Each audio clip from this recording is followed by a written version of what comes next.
beautiful. The leaves are changing color on the Blue Ridge Parkway, and people are coming from all over to take a look. But there's one big difference this year. It's early November, and the leaves are still on the trees. Well, I would be more surprised, except it was late in upstate New York, where I've been since July. You know, and noticeably warmer than they expected. Warmer than usual, few leaves on the ground, but no one's complaining. Oh, now I think it's very yellow, but we have here and there seen a lot of reds and purples and kind of orangey, and it's just beautiful. But what I like also is it's still a little bit green, and we still have the leaves and not totally off. Yeah. No, it's not the best year for leaf color I've seen, but still, it's beautiful, and some individual trees are spectacular. You know, as I've gotten older, I've appreciated the colors more. I was telling my friend how much I used to love the spring, but now I really look forward to fall. This year the colors may be late, but as they say, it's just absolutely breathtaking. Better late than never. Roy Ackland, Fox 8 News. In Winston-Salem, there's an institution called Pulliams. It's across the street from Smith Reynolds Airport, a food stand with rather limited fare. It's simple, hot dogs and barbecues and hot dogs, no fries. It's been that way since John Pulliam first opened the doors. And he started the business in 1910. All he had was hot dogs and barbecues, and all that went on was slaw. Ed Flint went to work for Mr. Pulliam when he was just a kid and ended up buying the business in '58. Everybody knew him as Big Ed. Here he is with friend Tarkington. Big Ed passed away a few years back, but his son and daughter are keeping the business alive. And we try to keep it just the way it was. You know, it's been for years. They serve their own style of barbecue along with homemade slaw on a square bun and spice it up with a hot sauce originally formulated by Big Ed himself. I actually had a guy come in probably 10 to 15 years ago that made a bet. That he came in the door and he says, I've got a bet with a friend out here. He bet $100 that he would drink a bottle of it, and he actually stood right out here on the porch and drank that whole bottle. Hadn't seen him since. But he drank the whole bottle. But the real hot seller here is the hot dog. Yeah, they'll eat them breakfast, lunch, supper. Just, you know, they just kind of go crazy over hot dogs. Both the hot dog and the bun are sizzled on the grill, and most folks want them all the way. All the way means mustard, slaw, chili, and onions. That's good. Nearly a century of doing things this way has left them with a loyal clientele. The future, just keep it going like it is. Thank you. Roy Ackland, Fox 8 News. Gary Wilson has been running Wilson's Tire in Kernersville for decades now. It's a lot of hard work. Yes, it is. Changing tires. I come in here in the morning about 6 o'clock, and we leave every night about 5:30, 4 to 6. Except on Friday, when he and wife Mary transformed the service bay into performer's paradise. Marks are working good. Testing, 1, 2, 1, 2. Here, a group of friends gather and turn their attention from tires to tune-ups. It all began back in the 80s when Gary and a few friends would get together to pick a little. One thing led to another. There's a lot of pickers around, you know, no place to pick. So Now they call themselves the Down Home Country Bluegrass Band. we play bluegrass, little bluegrass gospel, and play a lot of old country. It's one of the best kinds of music to me that it is. And when they play on Friday nights, they draw quite a crowd. We have young people, we have older people, we have children, just a lot of different kinds of people. We have a good time. Most everybody knows everybody. It's wonderful. It relieves all the stress when you just get together and you just have a good time. You know, you don't think about work you did that day or anything, so it's real nice. They've been doing this since 1987. Early in the evening, every Friday night, they start playing, and they keep playing until everybody gets tired. Roy Ackland, Fox 8 News.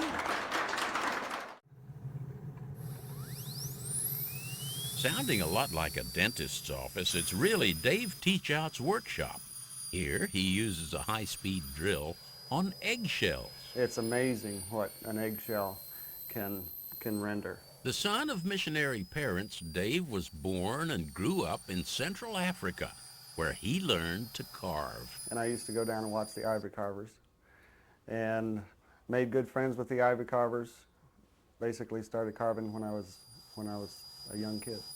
At first he carved wood, but then he discovered eggs. And so I got a little sidetracked, and I haven't done a whole lot of wood carving lately. He's done a lot of experimenting with tools, techniques, even subject matter, and with different kinds and sizes of eggs. The more I experimented with different designs, the more I found different ones that just really fit the egg well. For his Christmas ornaments, he uses goose eggs. But that's not all he uses. He loves the larger emu egg that has several layers, the black, a green, and a white. And with the light placed inside, the design shows through. It's amazing what Dave can get out of an egg. Every day he proves that eggs aren't just for Easter anymore. Roy Ackland, Fox 8 News. The flag flies daily in front of Raymond Drerick's home. He's proud of that flag and proud of the years he spent defending it. I was in the infantry, 37th Division, 148th Infantry. This is the group I was in here. Raymond was drafted before the war in the Pacific broke out, was deployed 2 days after Pearl Harbor, and spent much more time in the Pacific than he anticipated. 3 years, 4 months, and 1 day. Yes, sir. And those years included some tough times. He was sent to Fiji, where his outfit was pinned down for 53 days. We were down to 1 ration for 6 men for a whole day. From Fiji, Raymond was sent to the Philippines. One of his buddies was a sketch artist who made detailed pictures of the battles, including the one where Raymond was wounded. It's something, I'll tell you, you don't forget it. And to make sure others don't forget, he's donated his uniform and other paraphernalia to the North Carolina Aviation Museum in Asheboro, where it's on display. Also, to make sure folks don't forget, Raymond recorded his experiences on audio tape. But all these memories remind him that he was one of the lucky ones. A lot of his buddies never did make it home. This is 148th, this is what I was in. All these and these were killed. And even though the 50-some years since the time of his service have clouded his memory a bit, he remembers and hopes that we will remember the service that he and his buddies gave to their country. Roy Ackland, Fox 8 News.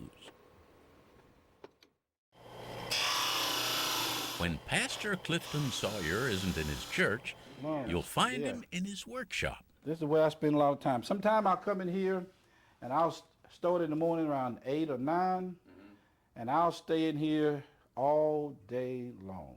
Sometimes working on one piece. His passion is making heavy-duty, earth-moving equipment out of wood. When I make them, I take them out in the yard in the dirt and make sure they work. Lay it all the way down and it's straight. It's ready to dig now if I had soft enough dirt. Once he sees something he wants to build, he spends a lot of time on research. This is a P&H mining shovel. He first saw one of these on television and decided to buy the video so he could study it. So what I usually do is run it back and keep going over certain parts of it. Just by looking at the thing, he figures out how to build it using only mental notes. Piece after piece, I just start putting it on there. Sometimes it may take 3 months, sometimes it may take 4 months, it may take 6, but I worked on these for months, adding to it to make it look like this. And then down in here is the actual mechanism that works in the side here. When you turn it, I rigged that up. When he says big, he means big. Oh, it's huge. And this actually dumps. There you go. Big shovels, big drag pans. I really had a time with this gizmo here. Even his current project, a big bulldozer. But when you ask him what's next, My next project will probably be something smaller, because I'm running out of room. Roy Ackland, Fox 8 News. In this building, just outside of Stokesdale, you'll find an interesting selection of artists at work. I think probably every day somebody's down here doing something. All of them are one family, and at its heart, two sisters, Linda Slaughter and Janet Delosa, whose parents were artists in their own right. My mother taught art for 23 years in elementary, and she was always doing artsy things at home and getting my sister and I involved in crafts and artwork, and so we sort of grew up with it. It's always been around us. Their father, a very talented watercolor artist, was a very prolific painter. Well, they say the nut doesn't fall too far from the tree, and I guess that's true. Yeah. Jerry Helfrey married into the family and tries his hand at everything, including the potter's wheel, while daughter Erin loves to play with fire. Dad bought a plasma cutter home one day, and I just started playing with it. The family has lots of pets that often end up as the subjects of works of art, executed in just about any medium. You can go from stained glass to pottery to painting to clay, and just we'll go to craft show and say we can make that. I think anything we see, we come home and try to do it. It's a lot of fun, and we play off of each other. When my sister and I get out, or Erin, if we get to a craft supply house, it's like we salivate before we get there. It's like walking into a candy shop for us. You know, we have a lot of fun. Yeah. Their hope is to share their facilities and knowledge with others, senior groups, scouts, etc., spreading their creativity in a very crafty way.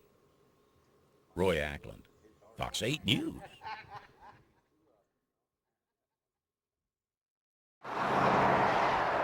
When you come up 52 or you see it from 77 and it's just sitting there all by itself, you know, nothing around it, it's beautiful.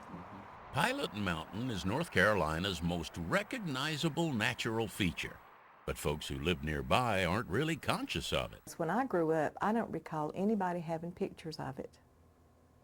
I don't recall anybody doing any artwork of it. So Barbara Palmer decided to change all that. Well, right now I'm working on ornaments because it's Christmas, and people give these as gifts and personalize them. Each one is hand done individually. But Barbara doesn't limit herself to just Christmas tree ornaments. She's put Pilot Mountain plenty of places. Basically anything that would sit still. I do several different views. Everybody has their favorite. Some of which have a special meaning for Barbara. And I can remember my daddy going from the house to the barn to feed every night, no matter what kind of weather, you know, and he would be going. And that's a memory that will always stay with me. She's painted it so many ways on so many different items, she's become known as Miss Pilot Mountain. Miss Pilot Mountain. I asked her if sometimes she didn't get a little tired of it. Sometimes. Sometimes I do, and then I'll just stop and paint something totally different. Just something that I want to do, just for me. Then I go back to it. You always come back to it. Yeah, I always come back to it. Why not come back? After all, it's become the pinnacle of her career. And there you are. Roy Ackland, Fox 8 News. I recognize this. This is 1969. On a chilly Tuesday night in Kings, some folks are conducting a high school reunion. Well, sorta. I was on a diet and I wouldn't eat. In the late 60s and early 70s, these folks were part of a choral group from South Stokes High School called the Madrigals. And we had some students who were really just excelled in their music, and through audition, we formed the Madrigal group. Cliff Arnold was the Madrigal's director and mentor. Of course, Cliff just devoted his life to it, and we developed a bond. It was more like a family, I think, and still is. Still is, because back in the 90s, after 2 decades of not singing together, they decided to have a reunion, and the result was magical. The sound was just like it was in high school. The timing wasn't exactly there. And from that, they said, we can't let this end. And so the reunion continues, only now under the name Cliff Notes.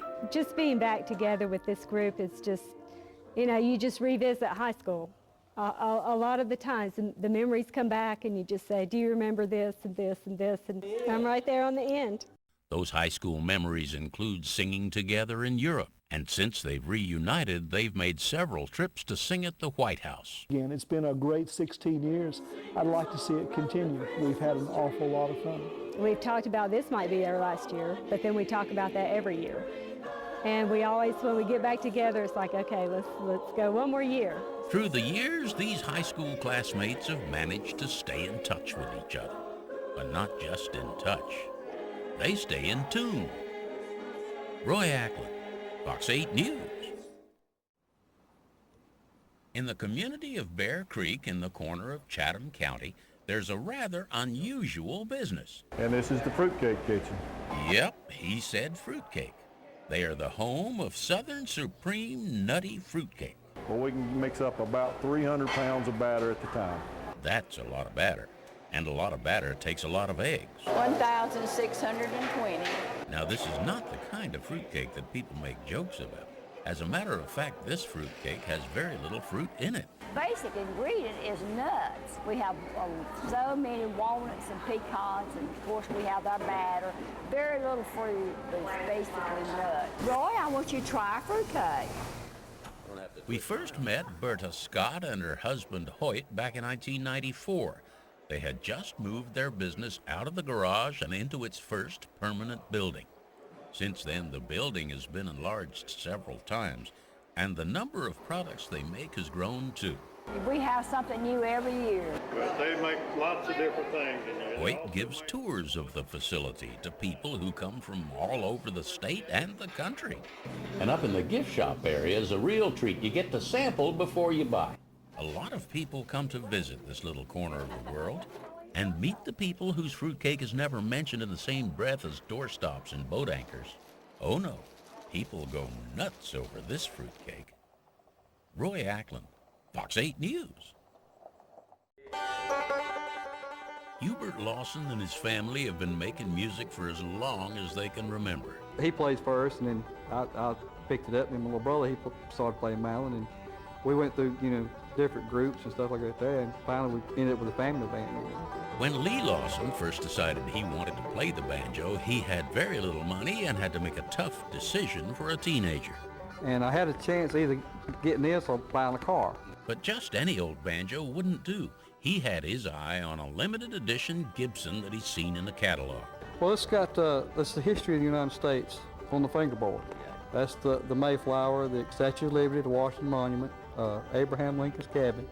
The instrument's one of only 56 made, and that's why Lee, when he backed over it with his pickup truck, almost had a heart attack. I broke the neck out of it, and to be honest, I cried like a baby. But the factory was able to restore it to new condition, and now the banjo that bears the history of the United States is picking and grinning once more. Roy Ackland, Fox 8 News. That's great.